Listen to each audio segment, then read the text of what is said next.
Assalamualaikum warahmatullahi wabarakatuh. Bismillahirrahmanirrahim. Alhamdulillahirrabbilalamin. Assalatu wassalamu ala asrafil anbiya'i wal mursalin Sayyidina Muhammadin wa ala alihi wa sahbihi ajma'in, amma ba'du. Awalan haya bina naskurullah azza wa jalla alladhi anama alaina ni'aman kathirah hatta nastati an nuwasil al-madah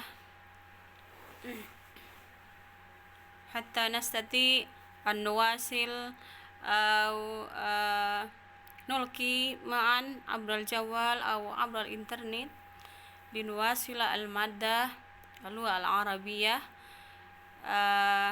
fi ikhtibari al-lughah al-arabiyah. Nah, salatan Thaniyan salatan wa salaman ala daimaini mutalazimaini ala sayyidina Muhammadin sallallahu alaihi wasallam. Qabla ashrah lakum amma yata'allaqu bi al-maddah aqulul afwa awalan li'annani sawfa ashrah bi isti'malil lughatil Indonesia litafhiman lakum. Nah, jadi pada kesempatan kali ini kita akan mempelajari tentang tema atau tema yang baru, yang lain dari pertemuan kemarin. Kita sekarang temanya adalah tentang structure, ya, tentang qawaid. Nah, tentang qawaid, tentang tata bahasa Arab. Nah, kita tahu bahwa tata bahasa dalam bahasa Arab itu ada nahwu, ada shorof, seperti itu, ya.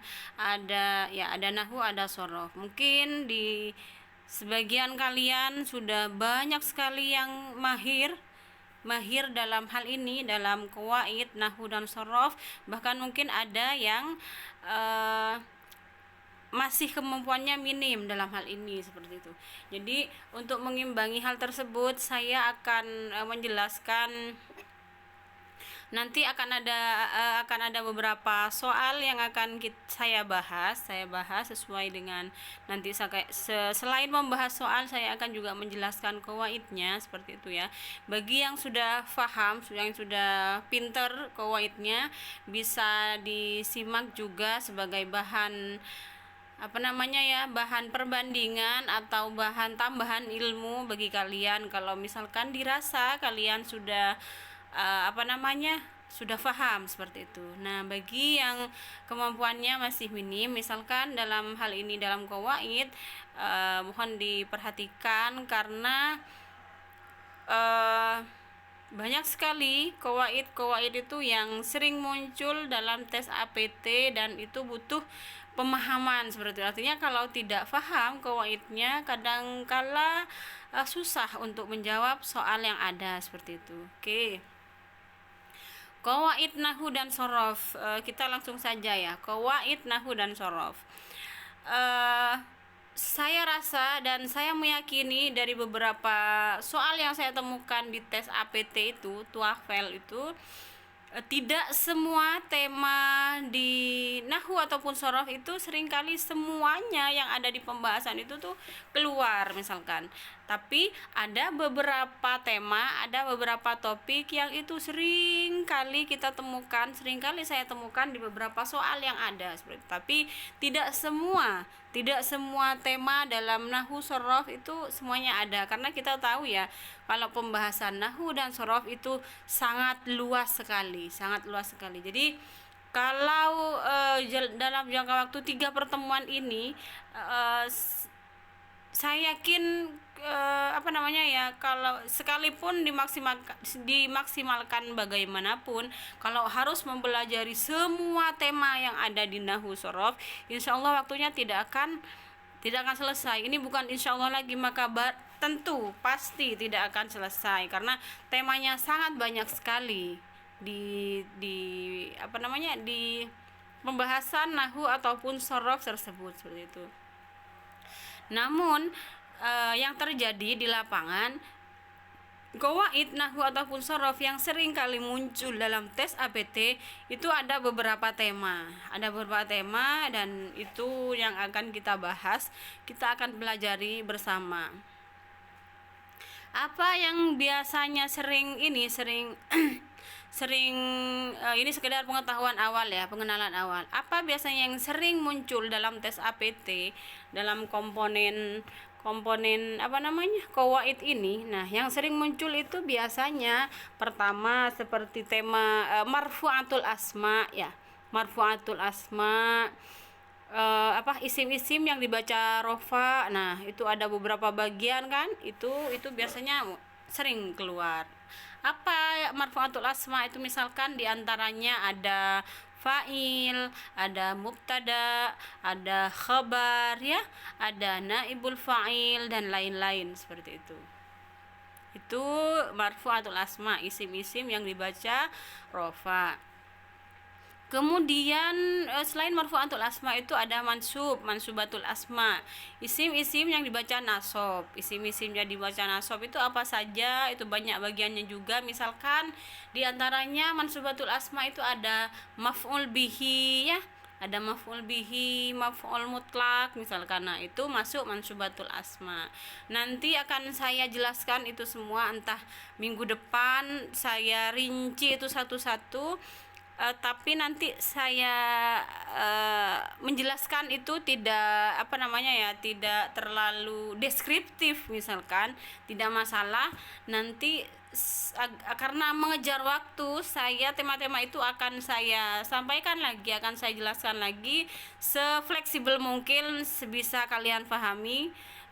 Nanti insya Allah minggu depan. Untuk saat ini saya nanti akan menjelaskan atau akan memberikan beberapa contoh soal qawaid yang seringkali terjadi seperti itu. Oke, yang kedua mansubatul asma, isim-isim yang dibaca nasab ya. Kemudian yang ketiga ada mahfudah, ada mahfudatul asma ya. Isim-isim yang dibaca jer, yang dibaca khafat misalkan, apa saja itu biasanya juga keluar itu. Nah, terus majzum, yang majzum juga ada.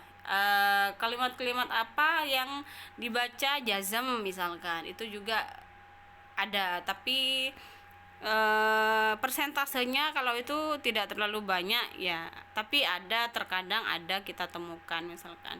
Terus di samping pertama marfu'atul asma, mansubat, mahfudat, majzumat, misalkan yang kelima yang sering kali ada itu misalkan tawabi ya. Tawabi, apa sih tawabi? Ada kalimat-kalimat yang ikut misalkan.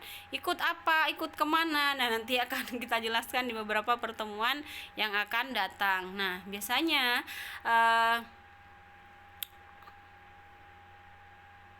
isim-isim yang ikut tawabi itu misalkan ada seperti contohnya naat man'ut misalkan, atau ada lagi selain naat man'ut ada atof maktuf misalkan, atau yang lain-lain. Ada beberapa kalimat yang itu masuk kepada tawabi. Tawabi itu kalimat-kalimat yang ikut kepada kalimat sebelumnya seperti itu. Nah, itu juga sering kali banyak terjadi. Kemudian mungkin yang sering muncul itu juga tentang i'rab, tapi biasanya i'rab itu yang sering keluar bukan pengetahuan tentang apa saja yang dibaca rofa misalkan, tidak, tapi lebih ke aplikasi. Misalkan gimana aplikasi? Misalkan fa'il itu harus dibaca apa? Rofa. Nah, gitu. Tidak pengetahuan i'rabnya secara mendetail. Nah, ya itu sekilas sekedar pengetahuan awal, informasi awal bagi kalian semua, bahwa itu kiranya tema-tema qawaid yang sering saya jumpai atau bahkan kalian juga jumpai di beberapa tes TOEFL yang ada seperti itu. Nah, untuk hari ini, untuk apa-apa yang sudah saya sebutkan tadi, marfu'at, mansubat, mahfudat dan yang lain-lain, saya akan menjelaskannya di minggu depan dan dan 2 minggu lagi. Untuk saat ini saya akan membahas tentang simulasi soal, contoh-contoh soal yang qawaid, kita bahas bersama. Nanti juga sambil lalu akan saya jelaskan eh kawaidnya seperti apa. Nah, oke. Kawaid, kita cari filenya dulu ya. Soal saya tidak akan banyak menjelaskan beberapa soal, hanya saya ambil beberapa saja untuk sebagai bahan kajian kalian, seperti itu ya. Oke.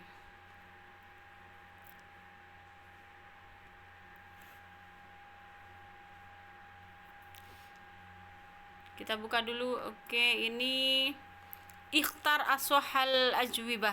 Pilihlah salah satu jawaban yang benar. Ini kalau saya baca kok tema kawaid itu dari nomor 11 ke bawah. Nah, kita bahasnya dari nomor 11 saja ya. Soal nomor 11. Bismillahirrahmanirrahim. Nomor 11, nomor 1. Hadhihi nuqtah an-nadharatu ya abi. Nah, hadhihi titik-titik an-nadharata ya ahi. Kita tahu bahwa kalau dilihat dari segi artinya, hadhihi itu sudah tahu kan, yaitu isim isyarah yang berupa artinya hadza, hadhihi ini. Oke. Hadza titik-titik an-nadharah ya abi.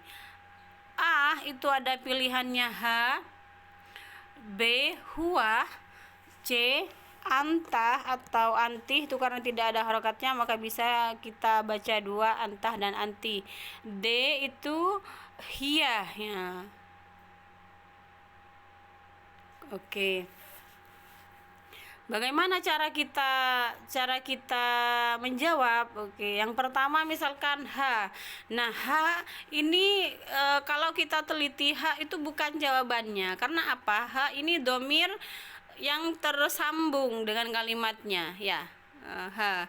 Misalkan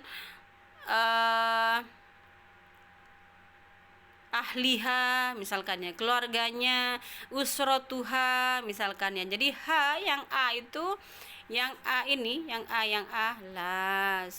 Nah, yang ini nih, hadhihi an-nadharah ya abi. Kalau kita jawab A itu jelas salah ya nak, karena H itu biasanya H yang begini tulisannya, H panjang, itu adalah domir yang biasanya ada di belakang kalimat. Dan itu biasanya domir yang bersambung dengan kalimat sebelumnya.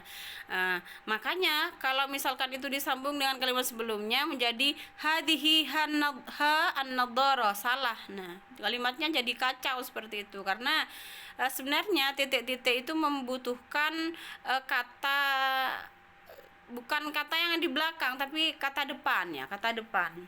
Oke, H jelas salah karena biasanya posisi H ini di belakang. Oke, A kita eliminasi. Kemudian yang B, huwa. Nah, coba kita cocokkan ya. Hadhihi huwa an-nadharah ya abi. Nah, ini juga keliru. Nah, yang B. Kenapa keliru Ibu? Karena hadhihi ini menunjukkan perempuan ya, menunjukkan muannas, kemudian an-nadharah juga menunjukkan muannas. Mana tandanya? Hadhihi ini muannas kan ya, hadza itu laki-laki, untuk laki-laki isim isyarah, hadhihi untuk perempuan isim isyarah juga, kata tunjuk.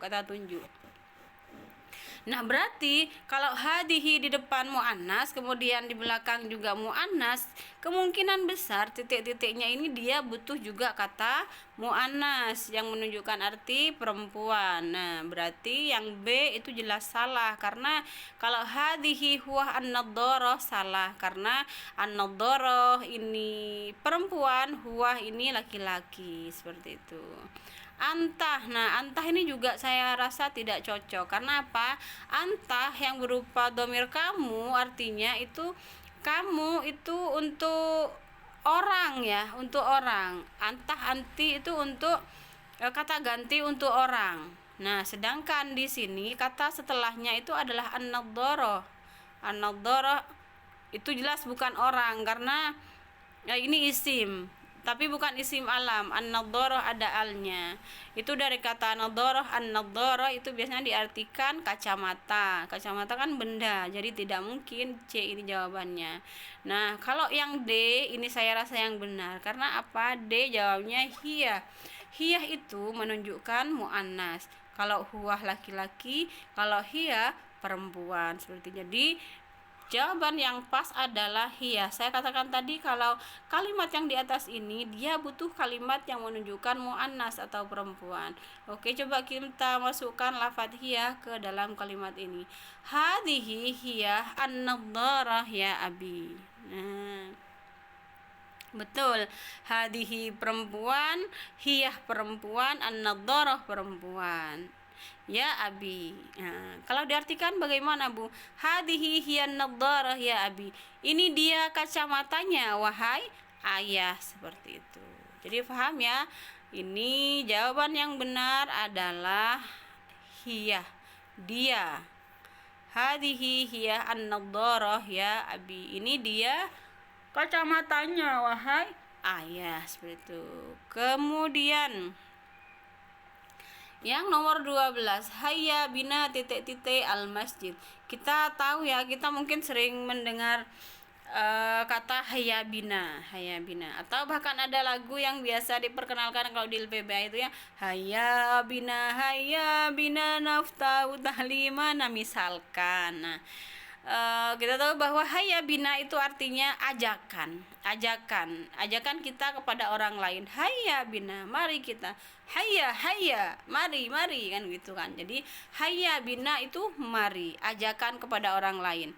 Hayya bina, mari kita titik-titik al masjid. Nah, mari kita titik-titik ke masjid. Kalau masjid sudah barang tentu kalian tahu maknanya apa. Oke. Hayya bina fil masjid. Fi itu ini ya, artinya di dalam, ila artinya ke, min dari, ini arti yang umum, an tentang. Nah, berarti kalau kita mengajak orang lain itu hayya bina, mari kita titik-titik al masjid. Ini kemungkinan yang benar adalah B, ilal masjid. Hayya bina ilal masjid, mari kita menuju ke masjid. Atau kita hilangkan kata menuju ya, hayya bina ilal masjid, mari kita ke masjid, seperti itu. Jadi kalau fi di dalam masjid, hayya bina fil masjid, mari kita di dalam masjid, misalkan itu kurang cocok, hayya bina ilal masjid, seperti itu ya. Mari kita, kalau ini malah min, hayya bina minal masjid, mari kita dari masjid, kan tidak cocok malah. Jadi yang benar ini adalah ila, B. Oke. Kita beralih ke nomor 13. Nomor 13, fil masjid arba'u titik-titik ya. Fil masjid arba'u fil baiti arba'u titik-titik. Oke. A hurufun, B hurfatun, C hujratun, D matabikh. Nah, oke. Ini soal qawaid tentang adat dan ma'dud bilangan ya. Tapi di samping ini membahas tentang adat ma'dud juga harus disesuaikan dengan arti kalimatnya. Nah, oke, arti kalimatnya. Sekarang kita bahas dari segi kalimatnya ya. Fil baiti ialah di dalam rumah. Arba'u, adapun 4 titik-titik. 4 apa? Nah, A hurufin. Hurufin ini jamak daripada wurfatun. Wurufin. Kalau wurfatun yang B ini artinya satu kamar. Kalau wurufin ini beberapa kamar. Kemudian AB artinya sudah tahu ya. C ini hujratun. Hujratun satu kamar juga kan, satu ruangan. Kemudian yang D matabikh, beberapa dapur. Artinya matbahun, matabikh, beberapa dapur. Nah, oke, kita kaji dari segi dari segi adat ma'dudnya. Nah, dari segi adat ma'dud, kalau hitungan 1 1 sampai 2 itu sama ya antara mudzakkar dan muannasnya ya. Antara yang adat sama ma'dudnya itu harus sama. Kalau adatnya laki-laki, maka ma'dudnya laki-laki. Contoh, qalamun wahidun. Qalamun itu yang dihitung ma'dud, wahidun itu adat hitungannya. Jadi harus sama. Qalamun wahidun, 1 bolpen. Kalau hitungan 1 dan 2 itu harus sama antara mudzakkar dan muannasnya. Nah, tapi kalau hitungan dari 3 sampai 10 ya, 3 sampai 10, hitungan 3 sampai 10 itu antara adat dan ma'dud itu berbeda ya, antara adat ma'dud itu berbeda. Oke, mana bedanya? Tidak sama seperti tadi. Kalau yang di sini ini kan ada hitungannya sudah kan, ada arba'u, ada adatnya. Berarti kita tinggal mencari ma'dudnya, mencari yang dihitung apa. Oke, karena hitungannya sudah ada arba'u, maka kita cari yang dihitung ma'dudnya itu apa kira-kira yang benar. Nah, kalau adat ma'dud itu kita pertama yang harus dilihat adalah bentuknya.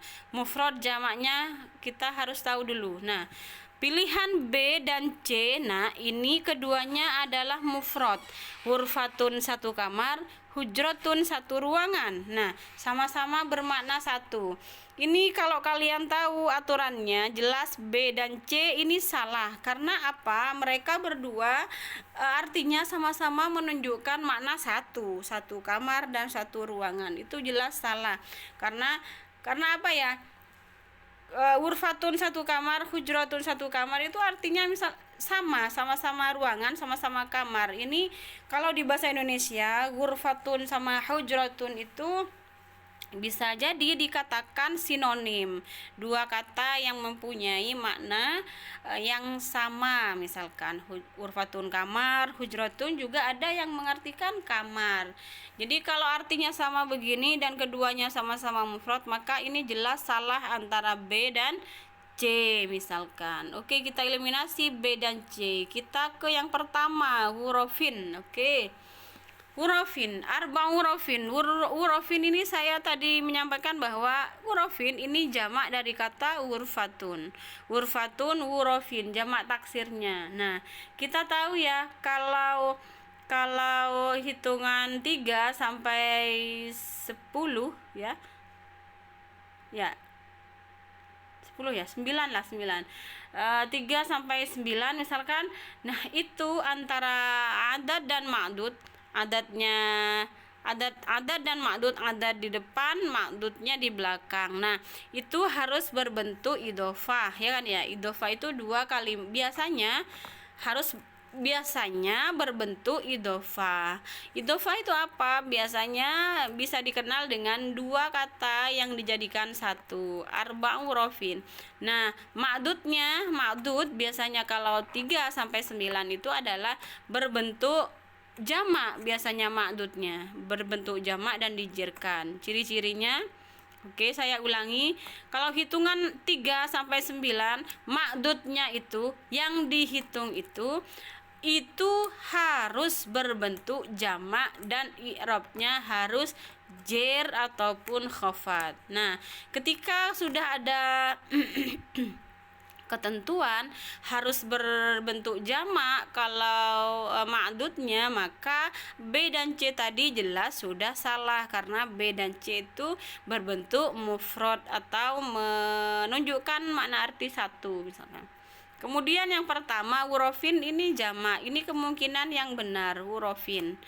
Kemungkinan ini yang benar, tapi masih sebentar dulu, ada satu multiple choice lagi yang belum kita lihat.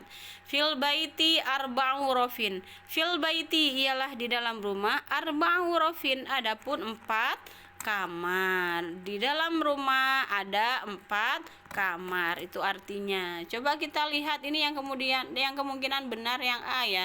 Kemudian kita lihat yang A. Yang D, matabih. Nah, beberapa dapur dari kata matbahun matabih.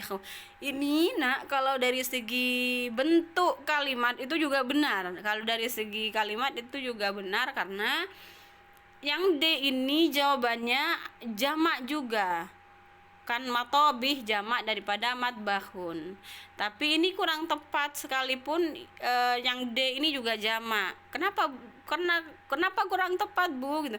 Karena dari segi arti matobih itu bermakna dapur. Masa iya di dalam rumah masa iya di dalam rumah sampai ada 4 dapur? Kan tidak mungkin. Setiap rumah itu dapurnya satu, mesti ya dapurnya satu. Atau kalau orang kaya sekalipun dapurnya 2. Ada dapur yang kering, ada dapur yang biasanya dapur yang tempat nyuci piring, tempat air gitu ya, tempat masak. Itu biasanya itu kalau orang-orang kaya begitu. Kadang ada yang dapurnya 2, tapi biasanya di kita di lingkungan kita Madura, satu rumah itu mesti dapurnya satu, tidak mungkin lebih dari satu.